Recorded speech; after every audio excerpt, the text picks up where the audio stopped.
Hello friends, Radhe Radhe. Shri Ramcharitmanas पाठ की बहुत सुंदर चौपाई है, अर्थ के साथ में वर्णन है, बहुत सुंदर है। महाकुंभ का आगाज है। अभी समय है आप लोगों के पास कि सुनिए, समझिए और पहुँचिए। सबको ज़रूर से ज़रूर पहुँचना चाहिए। वहाँ जाके आपको इतना आनंद मिलेगा, आत्मिक आनंद मिलेगा, जो आपको कहीं नहीं मिलेगा वो वहाँ मिलेगा। और वो आपको ऐसा मिलेगा कि वो आपको इस जन्म से लेके अगले जन्म तक साथ देगा वो आनंद। उस आनंद में डुबकी ज़रूर लगाइए, ज़रूर पहुँचिए। लोग विदेश से आए, विदेशों से आए, विदेश से नहीं आए, विदेशों से आए हैं, एक दो नहीं बहुत। और आके ऐसा भारतीय संस्कृति के रंग में रंग रहे हैं कि जिसका वर्णन नहीं हो सकता है। वो आके यहाँ की वेशभूषा, चाल ढाल, बातचीत, नाचना गाना, पूजा पाठ, हर चीज़ को अपना रहे हैं और इतने मगन हैं, इतने खुश हैं कि जिसका वर्णन नहीं हो सकता है। यहाँ के लोग अपनी संस्कृति से भाग रहे हैं, खासकर बच्चे जो युवा हो रहे हैं, लेकिन एक अलख जगी है, उसकी तरफ बढ़ना है, जो मोदी और योगी ने जगाई है। उसे टूटना नहीं है, न उससे दूर होना है, उसको जगाए रखना है, उसकी तरफ बढ़ना है। भारत को विश्वगुरु बनना है और ये बन के रहेगा। इसको कोई तोड़ नहीं सकता है, इसको कोई दूर नहीं कर सकता विश्वगुरु बनने से। क्योंकि विदेशों से आए, अभी देखो राजस्थान जाके वहाँ उस कल्चर में शादी की है, वही पहनावा, वही वेशभूषा, दूल्हा ऊँट के ऊपर बैठ के बाकायदा तलवार हाथ में लेके उसी तरीके से पूरी शादी रचाई है। और वही नाच गाना, वही चाल ढाल, फिर पैर छूना झुक के। और बताओ, हैं वो बाहर के, आके ऐसे हमारे हिंदुस्तान में आके ऐसे बन गए। गर्व होता है हमें अपने हिंदू होने पे, अपने हिंदुस्तान पे, अपने भारत पे। कोटि कोटि नमन है हमें अपने भारत पे। एक बढ़ता भारत, चढ़ता भारत ऊंचाई की ओर। एक लघु दुनिया बस गई है प्रयागराज में, और इतने दिनों का इतना बड़ा संगम, इतनी बड़ी भीड़ कि जिसका कुछ भी बयां नहीं हो सकता है।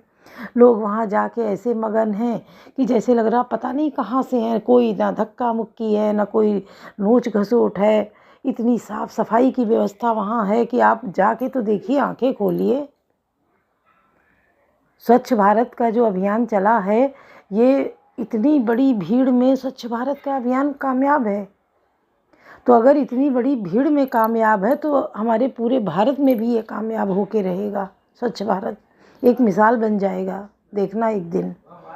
बस आप मोदी योगी का सपोर्ट करते रहिए, क्योंकि इन्हीं की वजह से आज हम लोग ये देख पा रहे हैं। वरना पाकिस्तान, अफ़गानिस्तान, ईरान बनने में कोई कसर नहीं है। अभी संभल जाओ, सुधर जाओ, क्योंकि अगर बटोगे तो कटोगे। जो नारा है ये सच है, ये हो के रहेगा। तो इससे बचना है हमें, कटना नहीं है, बटना नहीं है। हमें एक होके रहना है। एक रहोगे, सेफ रहोगे। इन बातों के अगर आप एक दो बार अपने मन में बोलोगे तो ये विचार आपके बुलंद होंगे और आप सुरक्षित हो जाओगे। आप एक लकड़ी को चटाचट तोड़ देते हैं। सूखी लकड़ी एक है, कोई ज़रूरत हुई आपने मोड़ा तोड़ दिया और थोड़ी सी उसकी गठरी बना दीजिए। एक लकड़ी की दातून तोड़ी और मंजन कर लिया। अगर वही दातून की गड्डी बनी है, आप तोड़ के दिखाइए पूरी गड्डी को। ये है एकता की मजबूती। तो हमें इस एकता की मजबूती को बनाए रखना है और अपने को निर्मल मन से रहना है। भगवान को भी निर्मल मन पसंद है। गलती से गलती हो जाए तो वो माफ़ है, क्योंकि अगर पता चल जाए आपको ये गलती आपने की तो आप उसका प्रायश्चित भी आत्मा से करेंगे, दिखावा से नहीं। बहुत लोग क्या करते हैं, ये बातें सुन के, अरे चलो कर लो गलती, फिर नहा लेंगे जाके गंगा जल पी लेंगे, ये गलती दूर हो जाएगी ना। वो गलतियाँ कभी माफ़ नहीं होती हैं। डबल पाप लगता है कि अगर जानबूझ के आपने कोई गलती की है।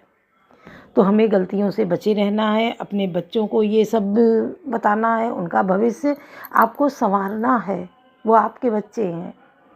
तो अगर आपको ये लगता है हमारे बच्चों का भविष्य संवरा रहे, क्योंकि जितनी कमाई है लोग किस लिए कमा के इकट्ठा करते हैं, कि हमारे बच्चे आगे का जीवन सुरक्षित रहे, आगे का अपना और बढ़ा के अच्छे से रहें, उनको कोई परेशानी ना हो, सारी उनकी ज़रूरतें पूरी हों। इसीलिए तो आप करते हैं इतनी मेहनत। में क्या ज़रूरत है, खाओ कमाओ चले जाओ।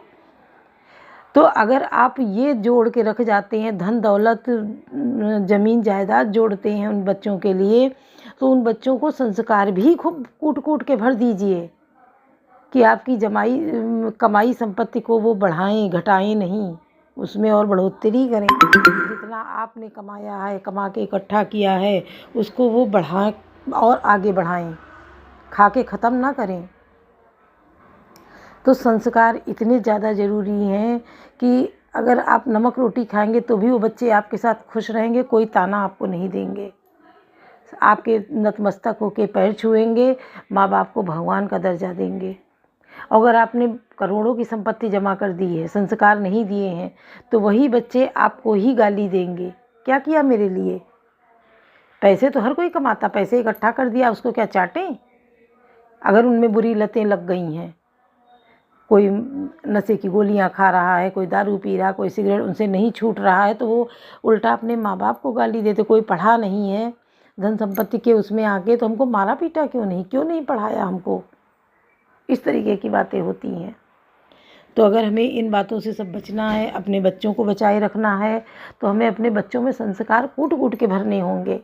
और वो संस्कार आते कैसे हैं ये भी बता दें। शुरू से बड़ों के प्रति सम्मान अपने ही घर से शुरू कीजिए, बाहर वालों से नहीं, अपने घर से शुरू कीजिए। पैर छूने का लोग घुटने से छू लेते हैं, नहीं, ये अपनी परंपरा नहीं है। पैर छूना, आप झुक के पैरों को छूइए, उससे एक जो आप पंजे का अंगूठे का जो टच करते हैं, उससे एक आपको तुरंत ऊर्जा मिलती है, जो आपको मिल जाती है। इसका भी एक प्रभाव है। लोग अब क्या करते हैं, इसीलिए तो सब ये संस्कारों से सब छिड़ हो रहे हैं, दूर हो रहे हैं। प्रणाम करना, पैर छूइए, अपने दादी दादा को पूरा सम्मान दीजिए, उनके खाने पीने की व्यवस्था, उनका ये नहीं कि खाली आपने खाना दे दिया उसके बाद नहीं मतलब किसी से, वो खाई कि नहीं खाई, उसमें क्या होता है, आप एक समय नहीं है, भूल गई तो भूखे बैठे हैं। हर किसी का कर्तव्य है कि एक बार उनके पास जाए और पूछे, जो चीज़ घर में आई है वो चीज़ के लिए भी पूछे इनको मिली है कि नहीं मिली है। जब आप बच्चे के हाथ से दिलवाएंगे, आप दे आए बच्चे नहीं जाने, बच्चों से दिलवाइए अपने दादी दादा को, अपने सास ससुर को। जब आप बच्चे से दिलवाएंगे तो वो बच्चे भी देखेंगे, कल उनके बच्चे होंगे, उनकी शादी होगी, तो वो अपने बच्चों से यही कार्य कराएंगे, क्योंकि बच्चे सीखते घर से हैं। जो माँ बाप करते बच्चे करते वही हैं। गलत संगत ना होने दीजिए, उससे रोकिए, बिल्कुल रोकिए। अगर गलत संगत में आ रहे हैं तो तुरंत उनको दूर करिए, उससे छोटे पर से ही देखिए उन पे, और ये आप बैठ के चर्चा करिए, उनसे बातचीत करिए, आप समझ जाएंगे इनकी कैसी संगत है, क्या बातचीत हो रही है।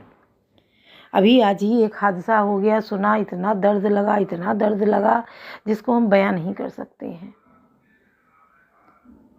कि इकलौता बेटा था, हस्बैंड पहले चले गए, और इकलौता बेटा 22 साल का, इतना होनहार, इंग्लिश मीडियम पढ़ाई की, बुरी संगत लग गई उसको। 22 साल में इतनी उसने नशे की गोलियां खा ली, खाता तो रोज़ ही था जब से बुरी लतें लगी थी। इतनी नशे की गोली खा ली कि वो सोता ही रह गया, मर गया। डॉक्टर के पास लेके गए, डॉक्टर ने कहा तो गया। जब उसका जांच हुई तो पता चला इसमें तो पॉइज़न है। पोस्टमार्टम हुआ उसका। कितना दर्द उस माँ पे क्या बीती होगी। 22 साल का लड़का, तो माँ ज़्यादा से ज़्यादा 40-42 साल की होगी। हस्बैंड भी नहीं है, वो क्या करे माँ। ऐसी ज़िंदगी हो जाती है जहाँ पे संस्कार नहीं होते हैं, और इन बच्चों को बिगाड़ने वाले अपने ही होते हैं। जिनमें ईर्ष्या द्वेष की भावना होती है, वही इन बच्चों को बिगाड़ते हैं। तो आप सब पे नज़र रखिए कि क्या हमारा बच्चा कर रहा, कहाँ जा रहा और कहाँ से आ रहा। जब आए तो आप उसके हाथ सूंघिए, मुंह सूंघिए, उसके पास बैठिए, उसके बैग चेक करिए, आपको पता चल जाएगा। यही बातों से अगर दूर हैं, हम टीवी में लगे हैं, हम मोबाइल में लगे हैं, हम अपने में लगे हैं, बच्चे क्या कर रहे हैं कोई मतलब नहीं। फिर वही बच्चे कहाँ किधर हो जाते हैं, आपके हाथ से दूर हो जाते हैं, कभी कभी ये सब ज़िंदगी से भी दूर हो जाते हैं। तो उनको दूर न होने दीजिए। किस तरीके से आप पालते हैं 9 महीने पेट में रख के, फिर उनको किस तरीके से इतना बड़ा करते हैं, अच्छी से अच्छी सुविधा उनको देते हैं, अपने से काट के उनको खिलाते पिलाते हैं, और फिर वो बच्चे अगर ऐसा हो जाता है तो कितना दर्द, ज़िंदगी रंगहीन हो जाती है, बदरंग हो जाती है। तो इन बातों से बचाना है, हिंदुस्तान को बचाना है, अपने परिवार को बचाए रखना है। जब हमारा परिवार बचेगा वही समाज बचेगा, वही हिंदुस्तान बचेगा। और क्या है, हम ही लोग तो सब मिलके समाज बनाते हैं, समाज जिला बनाता, प्रदेश बनाता, देश बनाता है, तभी हमारा देश आगे बढ़ता है। अगर हम लोग सब अच्छे होंगे, खासकर बीमारियों से बचें, हमारा कम से कम खर्चा बीमारियों पे हो, फालतू के खर्चों पे कम खर्चा हो, और सनातन की तरफ बराबर जुड़े रहें, पूजा पाठ से जुड़े रहें, इससे कभी दूर ना हो। अपने बच्चों को भी जोड़े रखें, जिससे उनमें भी अच्छे संस्कार आएँ। तो सुनिए, बहुत सुंदर वर्णन है, और हमारे रामचरितमानस से तो ज़रूर जुड़े रहिए। सुनिए। कवन सुकाज कठिन जग माही, जो नहीं होई तात तुम पाही, भय किशोर सुषमा सदन, श्याम गौर सुखधाम, अंग अंग परवारी हैं, कोटि कोटि सतकाम। कवन सुकाज कठिन जग माही, जो नहीं होई तात तुम पाही। इनकी किशोर अवस्था है, सुंदरता के घर सांवले और गोरे रंग तथा सुख के धाम है। इनके अंग अंग पर करोड़ों अरबों कामदेवों को निछावर कर देना चाहिए। काहू सखी यस को धनधारी, जो नमो या रूप निहारी, कोस प्रेम बोली मृदवानी, जो मैं सुना जो सुनो सयानी। हे सखी, भला कहो तो ऐसा कौन शरीरधारी होगा जो इस रूप को देखकर मोहित न हो जाए। अर्थात यह रूप जड़ चेतन सबको मोहित करने वाला है। तब कोई दूसरी सखी प्रेम सहित कोमल वाणी से बोली, हे सयानी, मैंने जो सुना है उसे सुनो। हे दो दशरथ के ढोटा, बाल मरालन के कल जोटा, मुनि कौसुक मुख के रखवारे, जिन रन जिन निशाचर मारे। ये दोनों राजकुमार महाराज दशरथ जी के पुत्र हैं। बाल राजहंसों का सा सुंदर जोड़ा है। ये मुनि विश्वामित्र के यज्ञ की रक्षा करने वाले हैं। इन्होंने युद्ध के मैदान में राक्षसों को मारा है। श्याम घात गल कंज विलोचन, जो मारी चिसभुज मृद मोचन, कौशल्या सुत सो सुख खानी, नाम राम धन सहायक पानी। जिनका श्याम शरीर और सुंदर कमल जैसे नेत्र हैं, जो मारीच और सुबाहु के मद को चूर करने वाले और सुख की खान है, और जो हाथ में धनुष बाण लिए हुए हैं, वे कौशल्या जी के पुत्र हैं। इनका नाम राम है। गौर किशोर वे सुबर काछे, कर सर चाप राम के पाछे, लक्ष्मण नाम राम लघुभ्राता, सुख सुन सखी तासु सुमित्रा माता। जिनका रंग गोरा और किशोर अवस्था है, और जो सुंदर वेश बनाई है और हाथ में धनुष बाण लिए श्री राम जी के पीछे चल रहे हैं, वे इनके छोटे भाई हैं। उनका नाम लक्ष्मण है। हे सखी सुनो, उनकी माता सुमित्रा है। कवन सुकाज कठिन जग माही, जो नहीं हो तात तुम पाही। विप्र काज करि बंधु दो, मग मुनि बधु उधारी आए, देखन चाप मग सुनि हर्षि सब नारी। कवन सुकाज कठिन जग माही, जो नहीं हो तात तुम पाही। दोनों भाई ब्राह्मण विश्वामित्र का काम करके और रास्ते में मुनि गौतम की स्त्री अहिल्या का उद्धार करके यहाँ धनुष यज्ञ देखने आई हैं। यह सुनकर सब स्त्रियां प्रसन्न हुई। देखी राम जब को एक काही, जोग जानकी या बरुआही, जो सके नहीं देखी न नाहू पनिहर परिहर हठ जा करे विवाह। श्री रामचंद्र जी की छवि देखकर कोई एक दूसरी सखी कहने लगी, या वर जानकी जी के योग्य है। हे सखी, यदि कहीं राजा इन्हें देख ले तो प्रतिज्ञा छोड़कर हठपूर्वक इन्हीं से विवाह कर देंगे। को कहे भूपति की पहचाने, मुनि समेत सादर सन्माने। सखी परंतु पनुराव न जई, विधि बस हटे अविवेक कहीं बजई।